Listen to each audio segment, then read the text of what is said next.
श्री मराठी माध्यमिक विद्यालय कळंबोली इयत्ता 6वी विषय सामान्य विज्ञान प्रकरण 7 घटक पोषण आणि आहार भाग 2 विषय शिक्षक श्री शेंडगे BM। आज आपण पोषण आणि आहार याविषयी माहिती पाहणार आहोत। तर मागच्या तासाला आपण जीवनसत्व ABCD ही जी जीवनसत्व असतात आपल्या आहारामध्ये त्या जीवनसत्वाविषयी आपण माहिती पाहिली। तर आपण आजच्या तासाला संतुलित आहार म्हणजे काय आणि संतुलित आहारामध्ये काय काय कोणकोणते पदार्थ असतात याची माहिती आपण घेणार आहोत। तर आपल्या जेवणात भात, भाजी, भाकरी, पोळी, मटण असे अनेक अन्नपदार्थ असतात। याशिवाय आपण दिवसभरात जे अन्नपदार्थ खातो त्यांना एकत्रितपणे आहार असे म्हणतात। मग आहार म्हणजे काय? तर आपण दिवसभरात जे अन्नपदार्थ खातो त्यांना एकत्रितपणे आहार असे म्हणतात। तसेच दुसरी व्याख्या आपल्याला दिवसभरात तऱ्हेतऱ्हेचे पदार्थ खातो या सर्व अन्नपदार्थांना एकत्रितपणे आहार असे म्हणतात। आता संतुलित आहार म्हणजे काय? सर्व पोषक तत्वांचा पुरेशा प्रमाणात समावेश करणाऱ्या आहाराला संतुलित आहार असे म्हणतात। बघा, संतुलित आहार म्हणजे काय? सर्व पोषक तत्वांचा पुरेशा प्रमाणात समावेश करणाऱ्या आहाराला संतुलित आहार असे म्हणतात। आता संतुलित आहाराविषयी थोडी माहिती बघा। निरोगी व तंदुरुस्त राहण्यासाठी संतुलित आहाराची गरज असते। बघा, आपण निरोगी आणि तंदुरुस्त राहण्यासाठी संतुलित आहाराची गरज असते। या आहारात कॅलरीज, प्रोटीन, लोह व जीवनसत्वे विशिष्ट प्रमाणात असतात। संतुलित आहाराचे आपल्याला अनेक फायदे आहेत। जसे संतुलित आहारामुळे आपल्या शरीराची काम करण्याची क्षमता वाढते। बघा, फायदे आपल्या संतुलित आहाराचे कोणते? तर आपल्या शरीराची काम करण्याची क्षमता वाढते, आपले शारीरिक व मानसिक स्वास्थ्य चांगले राहते, आपल्या शरीरातील रोगप्रतिकारशक्ती वाढते, शरीराची चांगली वाढ होते, नवीन पेशीची निर्मिती होते। बघा, संतुलित आहाराचे फायदे काय? तर संतुलित आहारामुळे आपल्या शरीराची काम करण्याची क्षमता वाढते। दुसरं, आपल्या शारीरिक व मानसिक स्वास्थ्य चांगलं राहतं, आपल्या शरीरातील रोगप्रतिकारशक्ती वाढते, शरीराची चांगली वाढ होते आणि नवीन पेशींची निर्मिती होते। हे फायदे आपल्या संतुलित आहाराचे आहेत। आता संतुलित आहार कसा मिळवावा? तर आपणास जेवणातून संतुलित आहार मिळत आहे की नाही याची खात्री करण्यासाठी अन्न पिरॅमिड तयार करतात। तर जेवणातून संतुलित आहार मिळेल की नाही याची खात्री करण्यासाठी अन्न पिरॅमिड तयार करतात।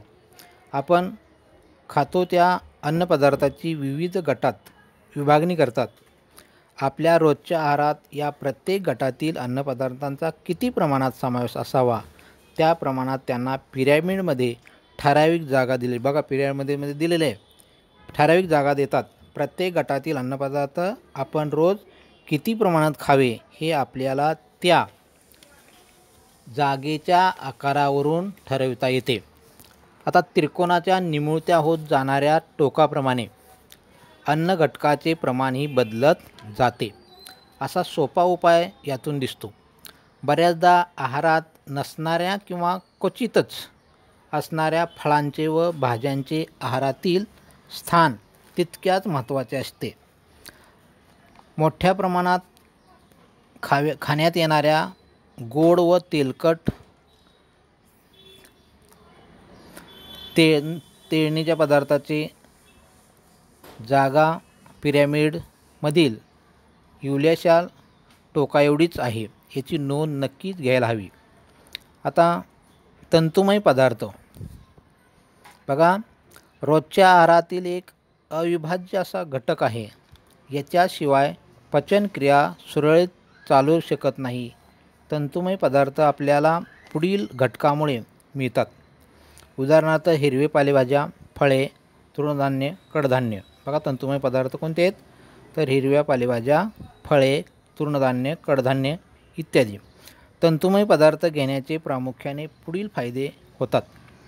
रोजची मलप्रवृत्ती साफ राहण्यास मदत होते, वजन कमी राहण्यासाठी उपयोगी पडते, कोलेस्ट्रॉल कमी होते, मधुमेह रुग्णाची साखर आटोक्यात राहते, पोट भरल्याचे समाधान मिळते.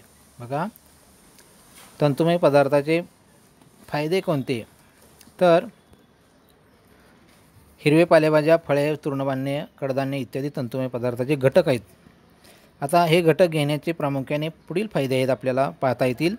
तर रोजची मलप्रवृत्ती साफ राहण्यास मदत होते, हा एक फायदा आहे. वजन कमी राहण्यासाठी उपयोगी पडते, कोलेस्ट्रॉल कमी होते, मधुमेह रुग्णाची साखर आटोक्यात राहते आणि पोट भरल्याचे समाधान आपल्याला मिळते या तंतुमय पदार्थामुळे. आता पुढचा घटक आहे पाणी. आपल्या शरीराला पाण्याची नितांत गरज असते. त्यासाठी दूध, ताक, सरबत, लिंबाचा रस, फळांचा रस आणि पाणी भरपूर प्यावे लागते. प्रत्येकाच्या प्रकृतीनुसार पाण्याची गरज वेगवेगळी असते. शरीरातील 20 ते 25% पाणी जर कमी झाले तर जगणे जवळजवळ अशक्य होते. शरीरातील अन्नपदार्थ ग्रहण करणे व बाहेर टाकणे यासाठी पाण्याचा उपयोग होतो. बघा, शरीरातील अन्नपदार्थ ग्रहण करणे व बाहेर टाकणे यासाठी पाण्याचा उपयोग होत असतो. शारीरिक तापमान समतोल राखण्यासाठी पाण्याचा उपयोग होतो. 6 ते 8 ग्लास पाणी आपण दररोज दिवसाला पिणं आवश्यक असतं. आता पुढचा मुद्दा आहे कुपोषण. कुपोषण म्हणजे काय? तर लठ्ठपणा, पुरेसा व योग्य आहार घेतल्यामुळे जी अशक्तपणाची व आजारपणाची परिस्थिती निर्माण होते तिला कुपोषण असे म्हणतात. बघा, कुपोषण म्हणजे लठ्ठपणा, पुरेसा व योग्य आहार न घेतल्यामुळे जी अशक्तपणाची व आजारपणाची परिस्थिती निर्माण होते तिला किंवा त्याला कुपोषण असे म्हणतात. आता कुपोषण झालेल्या तिला कुपोषित असे म्हटले जाते.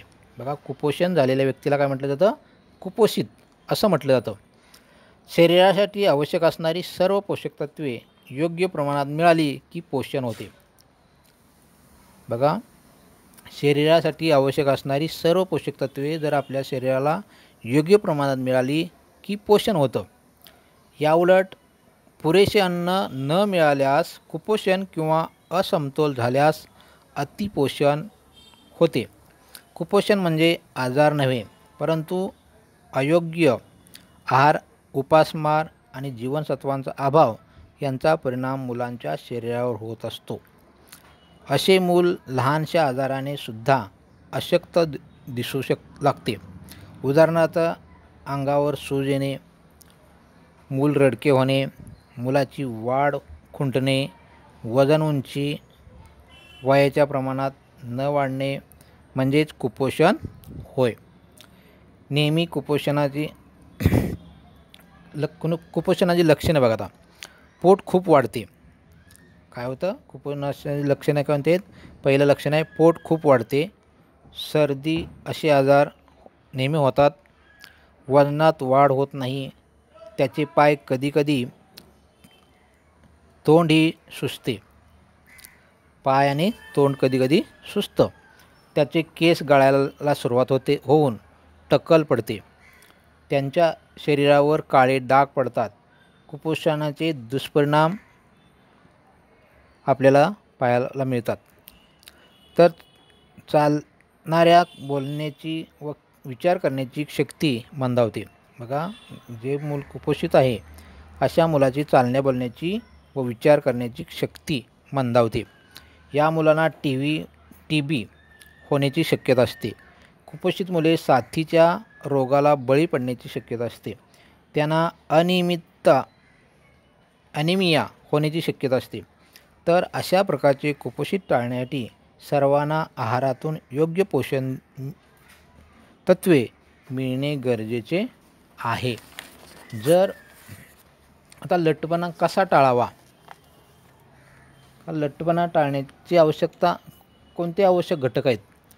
तर लठ्ठपणा टाळण्यासाठी संतुलित आहार घ्यावा. तर संतुलित आहार जर मिळाला तर आपल्याला लठ्ठपणा येत नाही. धान्य, भाज्या, फळे सालीसकट खावीत. धान्य, भाज्या आणि फळे कशी खाल्ली पाहिजेत? सालीसकट खावीत. नंतर सायकलचा अधिक वापर करावा, म्हणजे काय होतं, आपल्या शरीराला व्यायामसुद्धा मिळतो आणि त्यामुळं आपल्या शरीराला लठ्ठपणा येत नाही. मैदानी खेळ जास्त खेळावेत, आणि मैदानी जे खेळ असतात कबड्डी, खो खो, असे खेळ, क्रिकेट, असे खेळ आपण खेळले पाहिजेत. आता लठ्ठपणा टाळण्यासाठी अनावश्यक गोष्टी कोणत्या आहेत? भूक नसताना खाऊ नये. जर आपल्याला भूक नसेल तर आपण खाऊ नये. जेवताना टी व्ही पाहू नये. खोट्या अंतरासाठी किंवा छोट्या अंतरासाठी मोटारगाड्या वापरू नयेत. म्हणजे जवळच जायचं असेल आपल्याला आसपास तर गाडी वापरायची गरज नाही, पायी चालत गेलं पाहिजे. नंतर पॅकेटबंद तयार अन्नपदार्थ खाण्याचे टाळावे. जे पॅकेटमध्ये तयार केलेले अन्नपदार्थ असतं ते खाण्याचं पण टाळलं पाहिजे. पुढचा घटक आहे अन्नपदार्थातील भेसळ. अन्नपदार्थ विकताना अधिक फायदा करून घेण्यासाठी त्यात एखादा स्वस्त, अतिरिक्त व कमी दर्जाचा पदार्थ मिसळला जातो, त्याला अन्नाची भेसळ असे म्हणतात.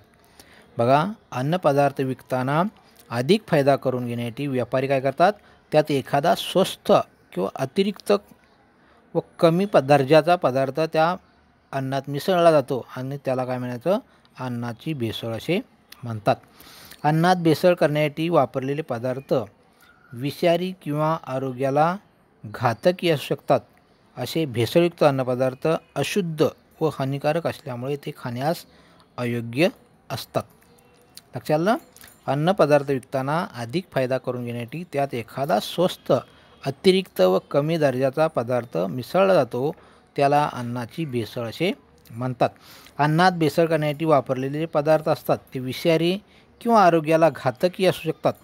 असे भेसळयुक्त अन्नपदार्थ अशुद्ध व हानिकारक असल्यामुळे ते खाण्यास अयोग्य असतात. आता भेसळीचे पदार्थ बघा.